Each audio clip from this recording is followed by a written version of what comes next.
So in the last lesson, we looked at finding the area between a curve, a graph, and the x-axis. Now we're going to look at finding the area between two different curves or two different graphs.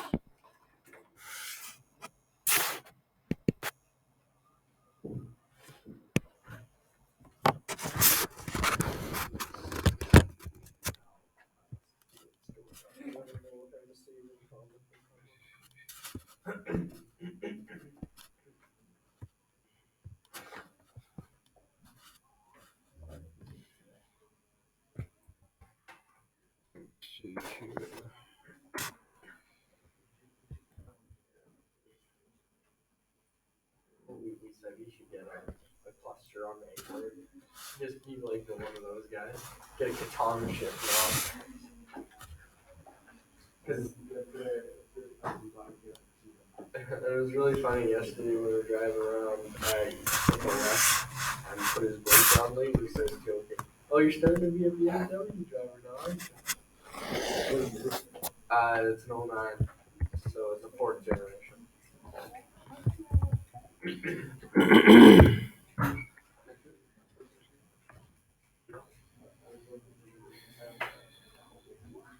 Oh, the bullnose or the OBS? Oh, Zoltan also has a bullnose. He's an 81. Okay, here we go.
So the only thing you have to really worry about is making sure that you know which function is higher, which function is above, because that will always come first when you write your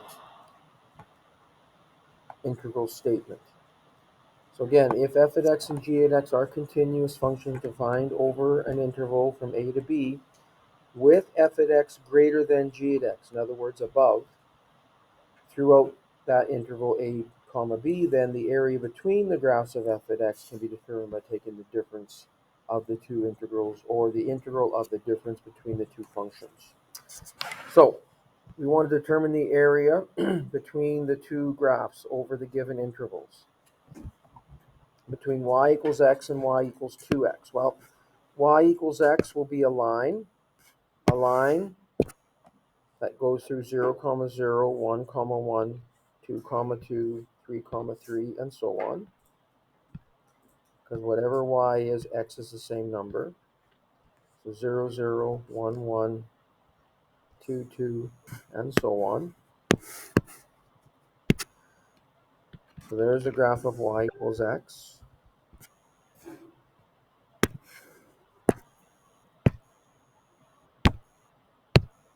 And for y equals 2x, that line has a slope of positive 2. It'll go through 0, comma 0, but it'll go through 1, comma 2, and 2, comma 4, and so on.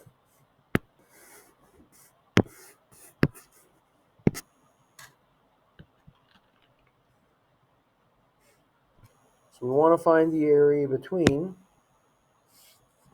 these two graphs where, once again, 2x will be above x, between x equals 0 and x equals 2.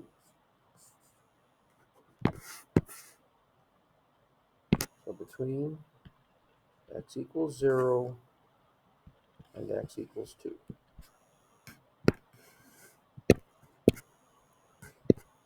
So we're looking for this area right here, which can be found using a definite integral. A at x, the area, will be the definite integral between 0 and 2. And once again, because 2x is above x, it'll come first in our subtraction. And 2x minus 1x leaves you with 1x.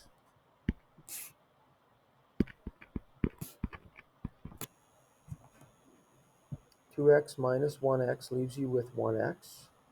And so now that's what we're going to take the definite integral of. By taking the antiderivative of x to the 1, it'll be 1/2 x squared that we will evaluate between 0 and 2. So when x equals 0, that will equal 0. So we really only have to evaluate this when x equals 2. So it'll be 1/2 times 2 squared. 2 squared is 4. Half of that is 2. And remember, we're talking about area, so it's always in square units. So there's the area between those two lines, between x equals 0 and x equals 2. Again, the only thing you need to make sure of is knowing which graph is above the other in the interval. So now we want to find the area between y equals x squared plus 1. So that's a quadratic that opens upwards, has a y-intercept of 1. Right, so it'll look something like this. Between that and the line y equals x, which once again goes through the points 0, 0, 1, 1, 2, 2.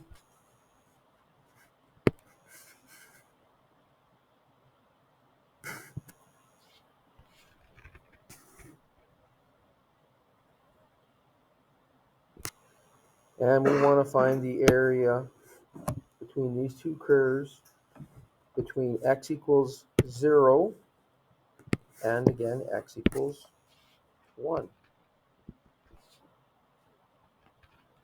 So in this entire interval, the curve is above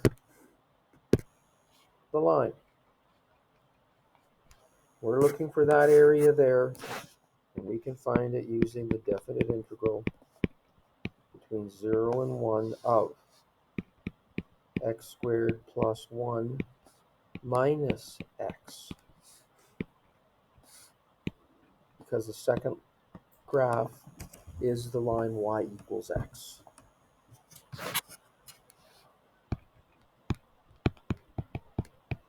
So a at x will be the definite integral between 0 and 1 of x squared minus x plus 1. There's no like terms there, so we just combine it into one function. And normally we write them in order of descending power. And so this can be found by, again, taking the integral. It'll be 1/3 x cubed minus 1/2 x squared plus 1x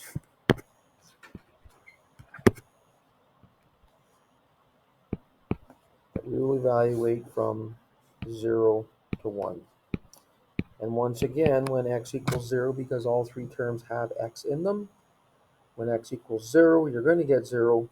So all you really have to do is evaluate this when x equals 1.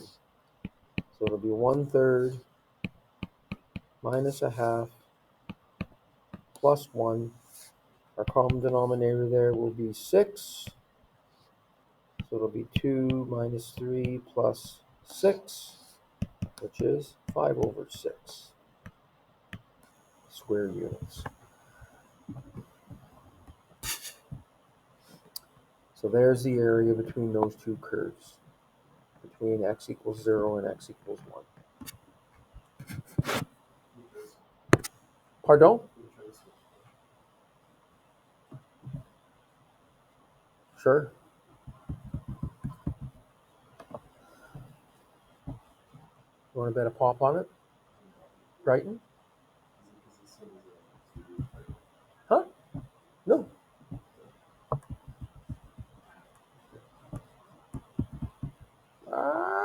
Fuck.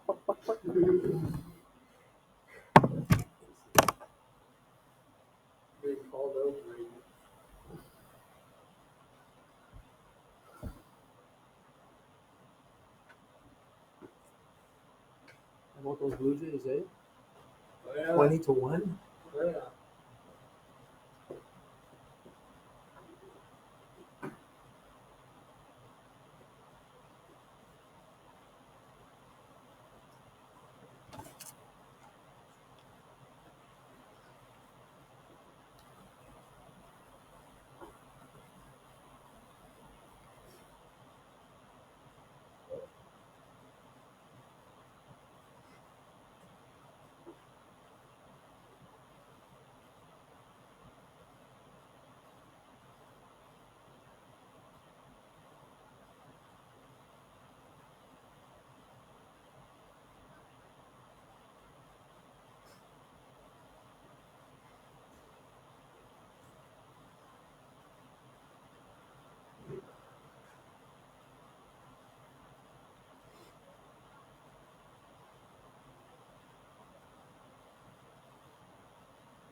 Done, Brighton?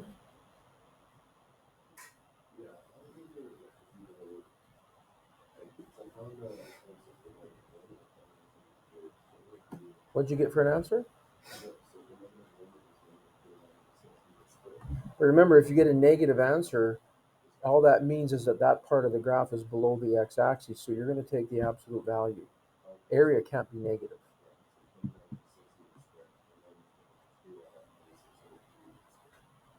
So you need to add the two together.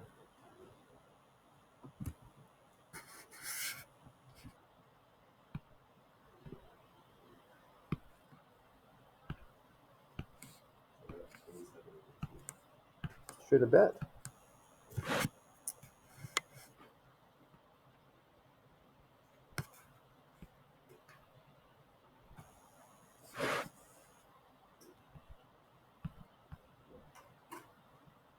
So the line has a y-intercept of -2 and a slope of 1, so you're going to rise 1 and run 1.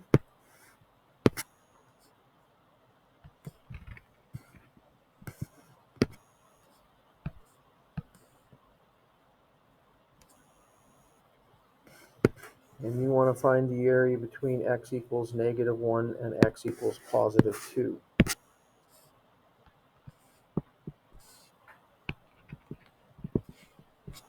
And so in this case, the quadratic is always above the line.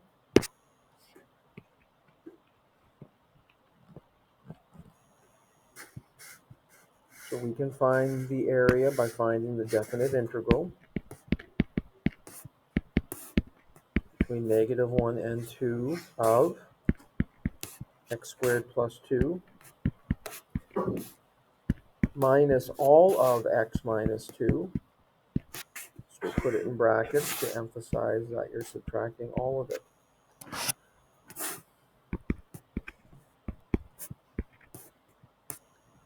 So when you subtract these, the x will become negative x, and the 2 will become positive 2, which will give you plus 4.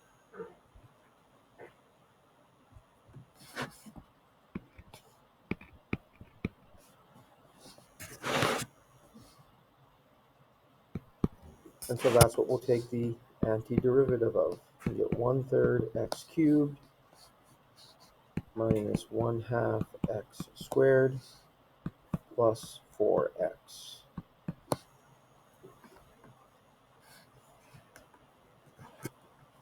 And we're going to evaluate that between -1 and 2.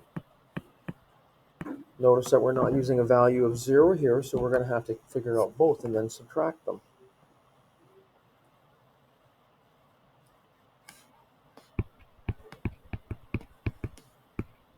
So when x is 2, 2 cubed is 8/3, minus when x is 2, 2 squared is 4, and half of that is 2, plus 4 times 2 is 8.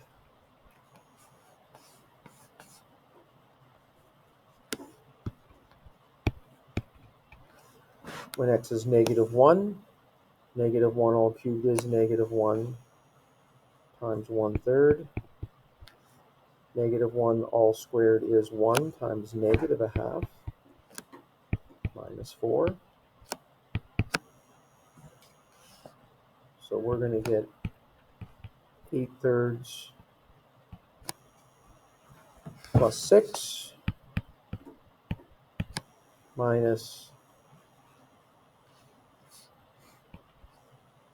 -1/3 minus 1/2 minus 4.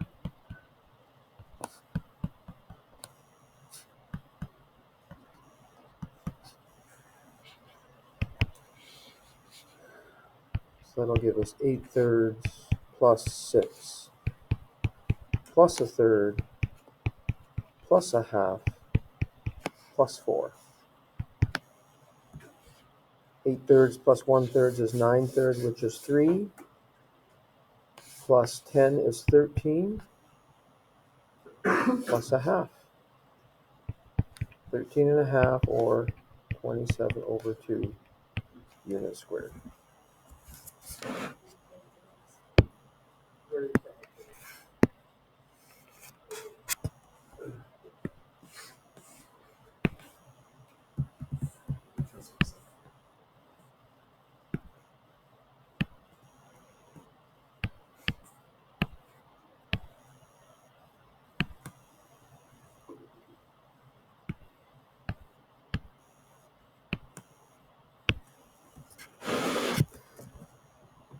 So you couldn't do this on a quiz or a test, but when you're doing an assignment, you can use your graphing calculator to check your answer. Your calculator will find the definite integral for you.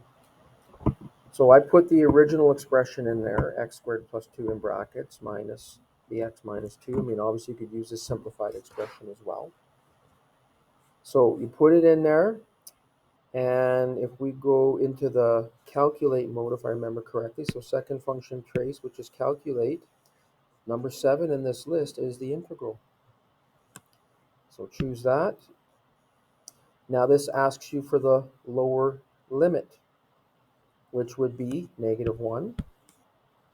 Then it asks you for the upper limit, which will be 2. Gives you the area, 13.5.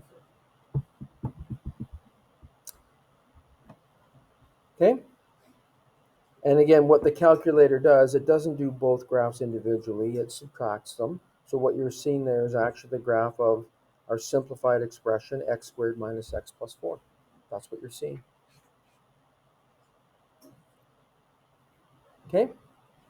So you could use your calculator to check your answers. Notice for number 4, you're not given the interval. So in this case, you've got to actually find the points of intersection between these two. You want to find the area between these two graphs. The graph of y equals x squared, which again is a quadratic that opens upwards.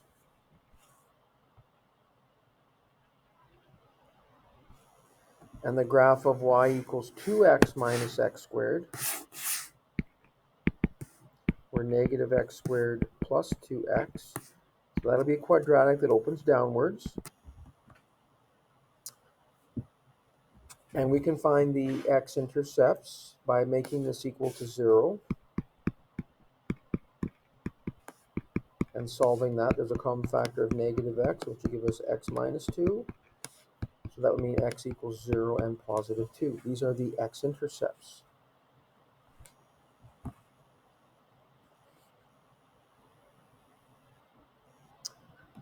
Remember that quadratics are symmetrical about the axis of symmetry, which is halfway in between a set of corresponding points. The x-intercepts are a set of corresponding points because the y values are the same. Halfway between them would be at x equals 1. If you let x equal 1 in the equation, you'll get 2 minus 1, which is 1. So the vertex here is at the point 1, 1. So this graph will come like this, up to the vertex, and then down through the other x-intercept. We want to find the area between these two curves, which will be this little piece right there. Certainly the way we've drawn it, it appears that they intersect at 1, 1, but we can confirm that by finding where does x squared equal 2x minus x squared. It also appears from our graph that they also intersect at 0, 0, but if we solve this, that'll confirm. So if I bring the two terms from the right over to the left, I'll get 2x squared minus 2x equals 0. Common factor of 2x leaves us with x minus 1. This gives us intersection at x equals 0 and x equals 1. So that confirms that the two graphs intersect at 0 and 1. We can also see that the second function is above the first function in that interval. So to find the area here,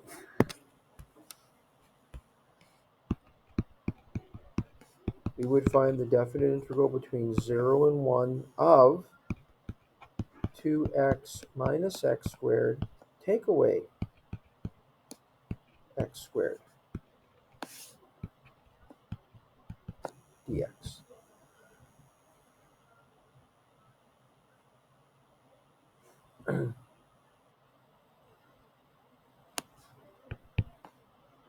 So that'll be the definite integral between 0 and 1 of negative x squared minus x squared is negative 2x squared plus 2x. And so when we take the integral of that, it'll be negative 2/3 x cubed plus 2x squared over 2 between 0 and 1. So that first term, when x is 1, will be negative 2/3 times 1 squared plus 1. Because they cancel. When you subtract the two equations, they both would have a c, so the second c would be taken away from the first. So that would leave us with 1/3 of a unit squared. So again, we could check this in our calculator.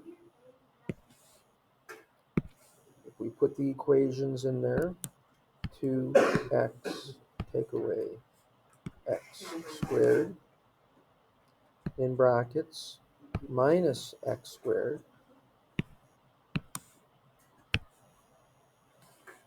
and then we go second function trace.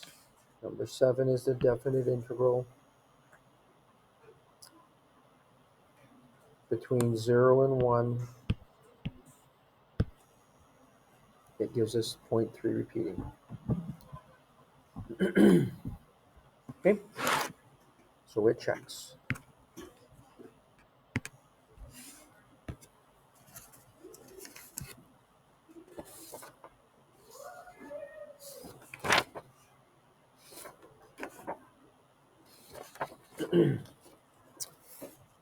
So we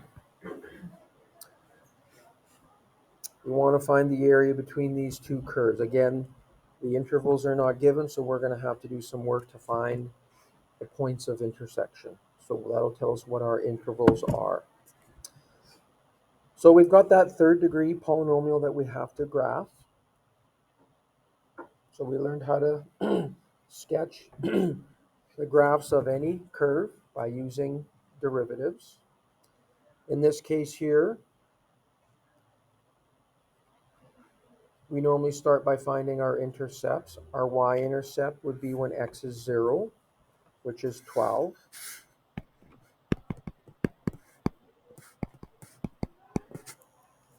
So that'll be y equals 0 minus 0 minus 0 plus 12. Right? So let's say that that's positive 12 up there. So halfway will be positive 6. So that'll be 2, 4, 6, 8, 10, 12. We can find our x-intercepts.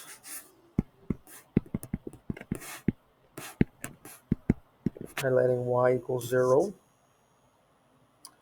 So basically we're going to factor this third degree polynomial.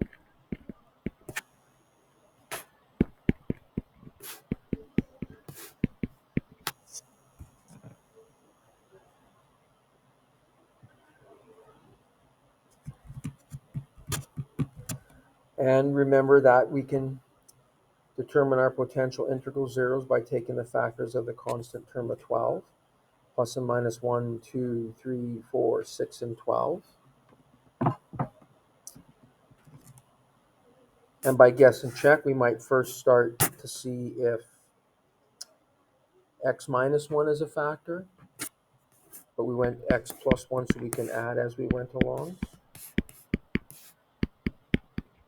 If we get a remainder of 0, that means that x minus 1 is a factor. Write down that first number, multiply, and then add. 1 times 1 is 1, and we add. 1 times negative 1 is negative 1, and we add. 1 times negative 12 is negative 12. We add and get 0 as our remainder. So this proves that x minus 1 is one factor. The numbers at the bottom give us the coefficients of the other factor. We divided a third degree by a first. An x cubed divided by an x would give us an x squared.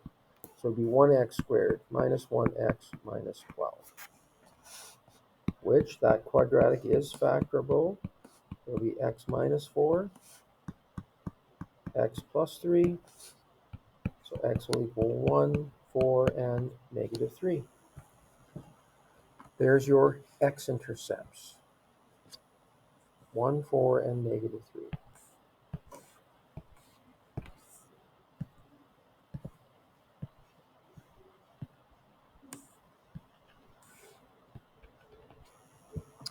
We know that this third degree polynomial, because the initial term coefficient is positive and the degree is odd, will act just like a line which has an odd degree with a positive slope.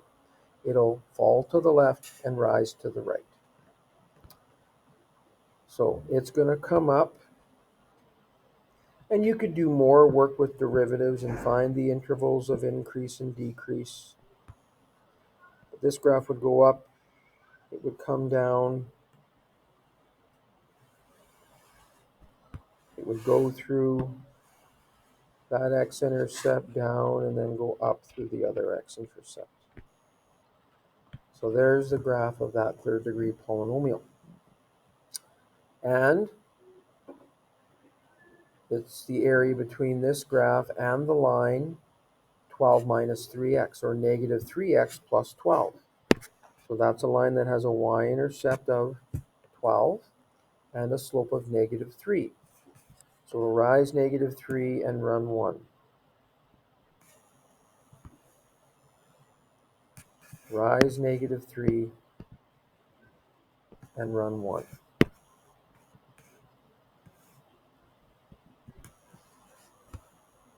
So this line will go something like that.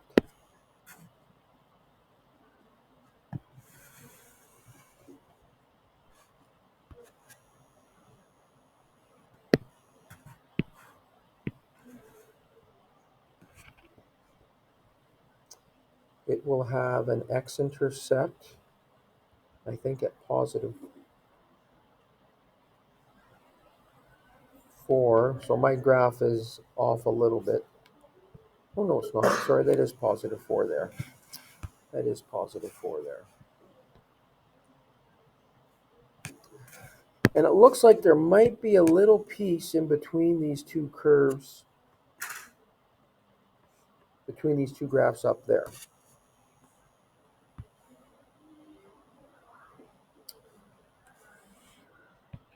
So again, my graph is not perfect, but it looks like there might be a little piece here where the curve is above the line, and then after that, the line is above the curve. So to see if that's true or not, let's find the points of intersection between these two graphs. Let's find where x cubed minus 2x squared minus 11x plus 12, where does that equal 12 minus 3x? And so the nice thing about this is that the 12s will cancel when you subtract 12 from both sides. So we'll be left with x cubed minus 2x squared. When you add the 3x to both sides, that'll give us minus 8x equals 0. And the nice thing about this is that there's a common factor of x there. So we don't have to use factor theorem to factor it.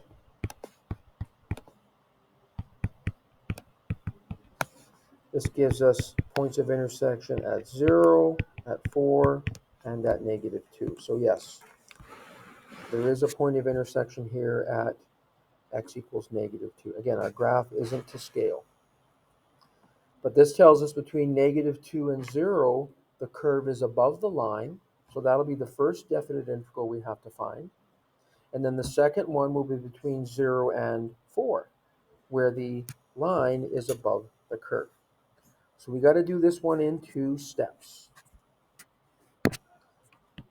So 8x, the first step will be the definite integral between negative 2 and 0. And this is where the curve is above the line. So it'll be x cubed minus 2x squared minus 11x plus 12. Take away the line, which is 12 minus 3x.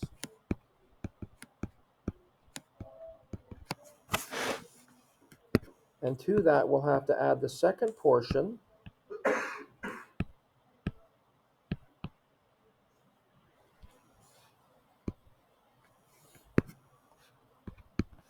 which will be the definite integral between 0 and 4, only in this part the line is above the curve. So it'll be 12 minus 3x first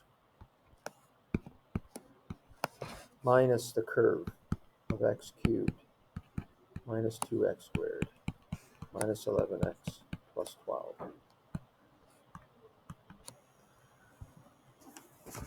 So the graphs are important because they tell us in what interval which curve is above the other.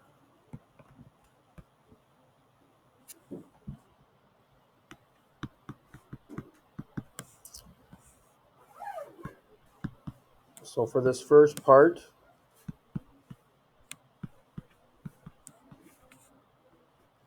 you're going to have negative 11x minus negative 3x becomes negative 11x plus 3x. So that's our minus 8x, and the 12s cancel.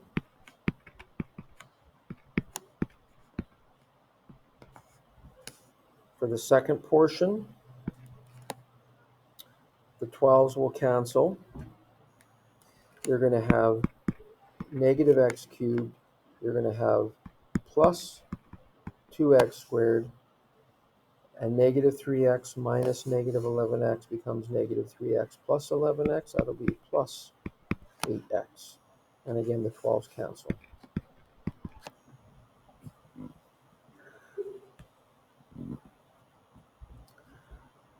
So for this first part, when x is 0, the whole thing will be 0. And we'll have to put that there. Oh, sorry. I forgot to take the antiderivative. That's my next step. So it'll be 1/4 x to the 4th minus 2/3 x cubed minus 8x squared over 2 will be minus 4x squared. That will evaluate between negative 2 and 0. And to that we'll have to add negative 1/4 x to the 4th plus 2/3 x cubed plus 8x squared over 2 will be 4x squared. That will evaluate between 0 and 4. So now we'll have to calculate the area of each part by evaluating at each interval. Remember, it's the top number first, and when x equals 0, this whole thing will be 0, which we need to put there because we have to subtract the value we get when x equals negative 2. Negative 2 to the 4th is positive 16 over 4 is 4. Negative 2 all cubed is positive 8 times negative 2/3 will be negative 16/3. Negative 2 all squared is positive 4 times negative 4 is minus 16.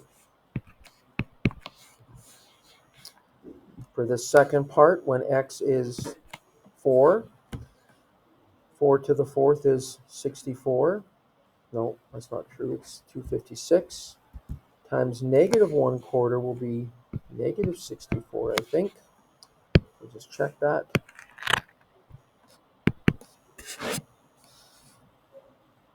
Negative 0.25 times 4 to the power 4. Yeah, negative 64. 4 cubed is 64 times 2 is 128 over 3 plus 4 squared is 16 times 4 is 64.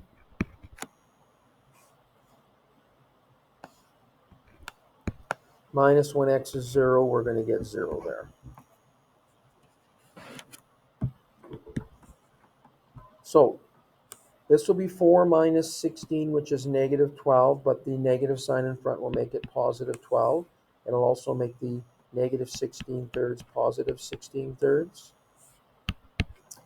For this next part, the 64's cancel, and you're going to be left with 128 over 3. So it's going to be 12 plus 16 and 128 is 146 over 3. Nope, 144 over 3.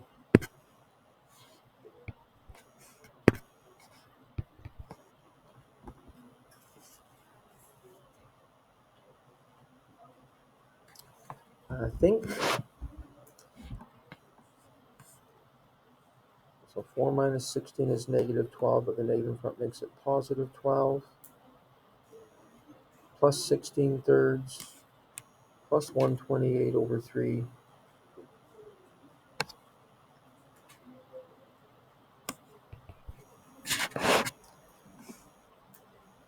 And so 144 over 3 is 48 plus 12. Gives us a total of 60 square units.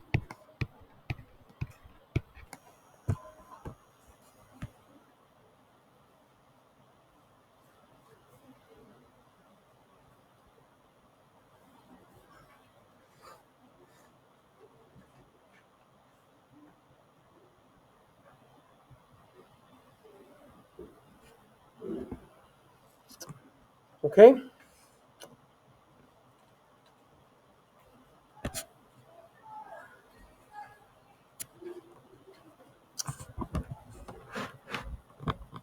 So we want to find the area between y equals sine x and y equals cosine x between 0 and pi on 2. So we'll start with our graphs.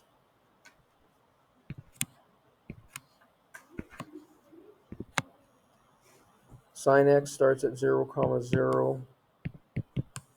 At pi on 2, you're at your maximum, back to the middle, minimum, back to the middle. Here's our graph of sine x. Cosine x starts at the maximum, then the middle, minimum, middle, back to the max.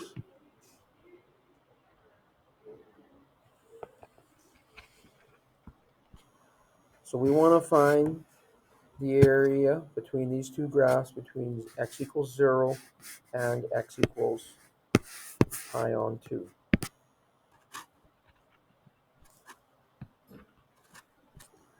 We're going to have to do it in two sections.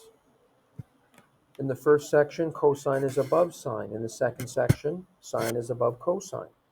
And these two graphs intersect, you should remember, from the graph at pi on 4.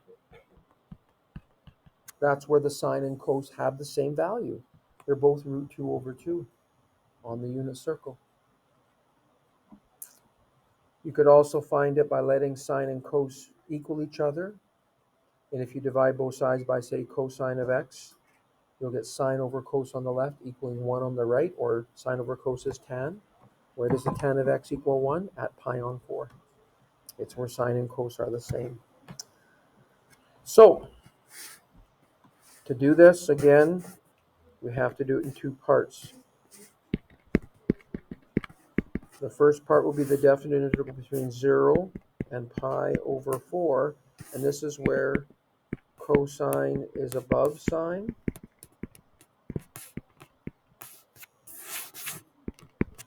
The second part will be the definite integral between pi on 4 and pi on 2. And in this section, sine is above cosine.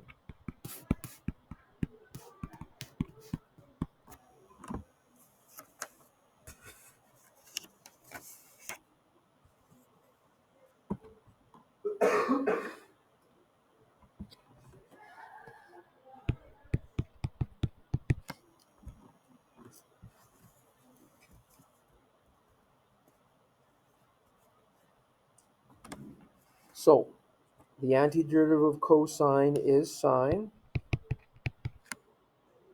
minus the antiderivative of sine, which is negative cosine. That we're going to evaluate between 0 and pi on 4. Plus the second part, the antiderivative of sine is again negative cosine, minus the antiderivative of cosine is sine, which we'll evaluate from pi on 4 to pi on 2.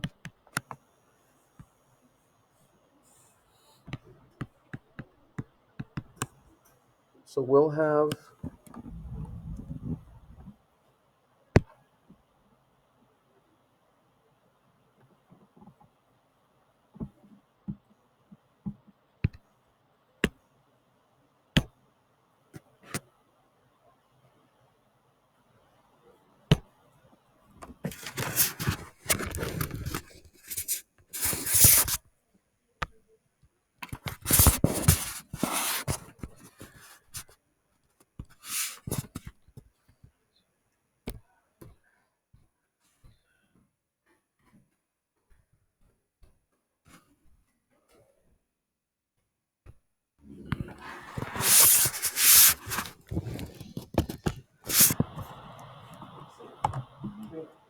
we'll have the sine of pi on 4 plus the cosine of pi on 4 minus the sine of 0 plus the cosine of 0. So that's the first definite integral, plus the negative cosine of pi on 2 minus the sine of pi on 2 minus the negative cosine of pi on 4 minus the sine of pi on 4.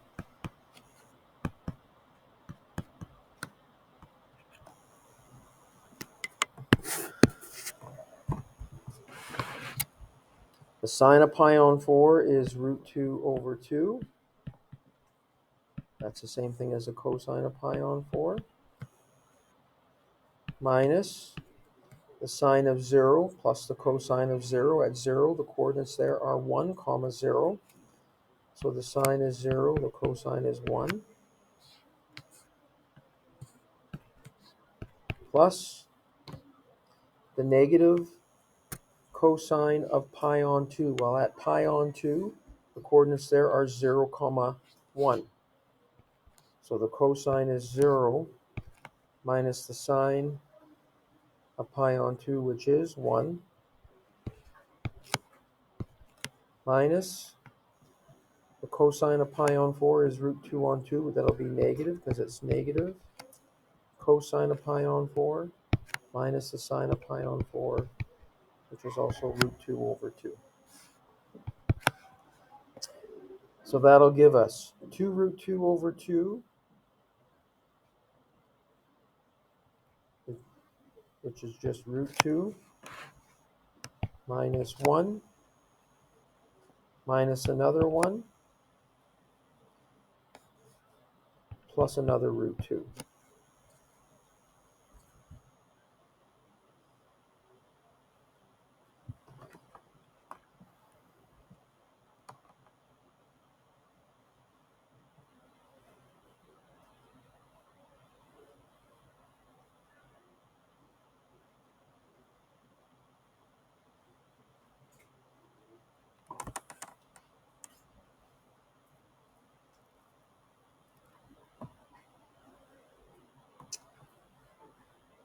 So that'll give us 2 root 2 minus 2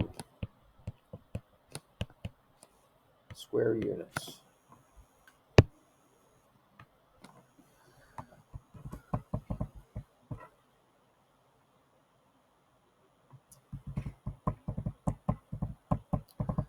Okay, for this next one, we're not going to do the whole thing, but we'll just set it up. We want to find the area between y equals negative sine x and the x-axis between pi on 6 and pi on 2. So negative sine x is the graph of sine x reflected over the x-axis. Instead of going upwards from the middle, it's going to go downwards.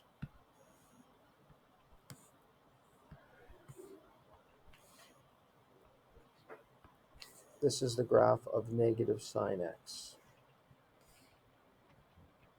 We want to find the area between pi on 6 and pi on 2.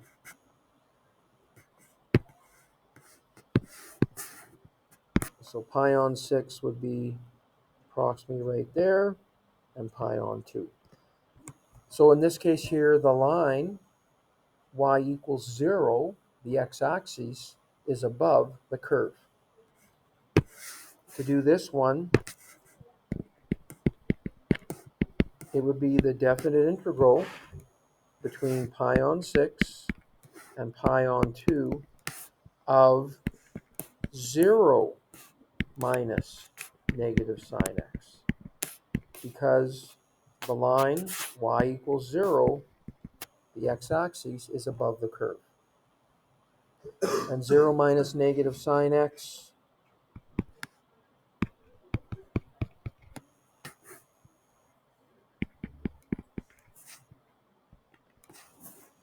will just be sine x. And so that's what you'd take the antiderivative of, which is negative cos x, and then work it out from there. Okay?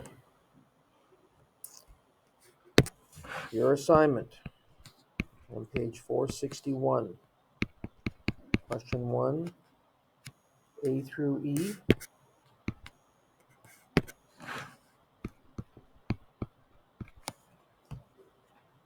As well as H, I, and O. And you're going to hand this one in.